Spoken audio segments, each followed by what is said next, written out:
రోడ్ల మీద వాహనాలు ప్రయాణించేటటువంటి సందర్భంలో ఇళ్లలోని కిటికీలు మరియు తలుపులు కొట్టుకునేటటువంటి సందర్భాన్ని మనం గమనించవచ్చు, లేదా ఒక రకమైనటువంటి శబ్దాలను అవి చేయడాన్ని మనం ఇక్కడ గమనించవచ్చు.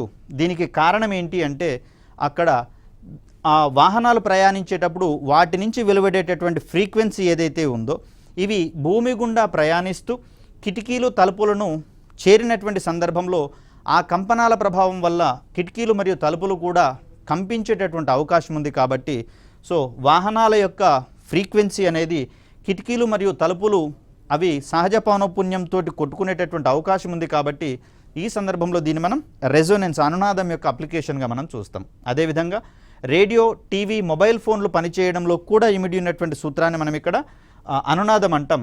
సో ఇక్కడ వచ్చేటటువంటి తరంగాలుగా మనము రేడియో తరంగాలను చెప్తాం. ఒక నిర్దిష్ట ఫ్రీక్వెన్సీ తోటి వెలువరించబడినటువంటి రేడియో తరంగాలు మనకు రేడియో, టీవీ మరియు మొబైల్ ఫోన్లలో అదే ఫ్రీక్వెన్సీకి మ్యాచ్ అయ్యేటటువంటి సందర్భంలో ఆ రేడియో తరంగాలు ఇక్కడ ప్లే చేయబడాన్ని మనం చూడవచ్చు. సపోజ్ రేడియోలో ఒక స్టేషన్కి ఒక ఫ్రీక్వెన్సీ ఉంటుంది కాబట్టి ఆ స్టేషన్ని సెట్ చేసినప్పుడు దాని ఫ్రీక్వెన్సీకి రిలేటెడ్గా ఉండేటటువంటి రేడియో వేవ్స్ని అది రిసీవ్ చేసుకుంటుంది. అలా రేడియో పనిచేయడం అనేది చూస్తాం.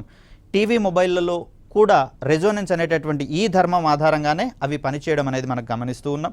అదేవిధంగా వీధిలో బ్యాండ్ మేళం మోగేటటువంటి సందర్భంలో ఇంట్లో ఉన్నటువంటి ఖాళీ పాత్రలు కూడా కంపించేటటువంటి అవకాశం ఉంటుంది. ఈ మధ్యకాలంలో హోమ్ థియేటర్స్ పెట్టుకున్నటువంటి సందర్భాలలో ఇంట్లో ఉన్నటువంటి పాత్రలు కూడా వాటికి తగ్గట్టుగా కంపించడాన్ని మనం గమనిస్తూనే ఉన్నాం. వీటన్నిటికీ రీజన్స్గా మనం అనునాదాన్ని పేర్కొంటాం.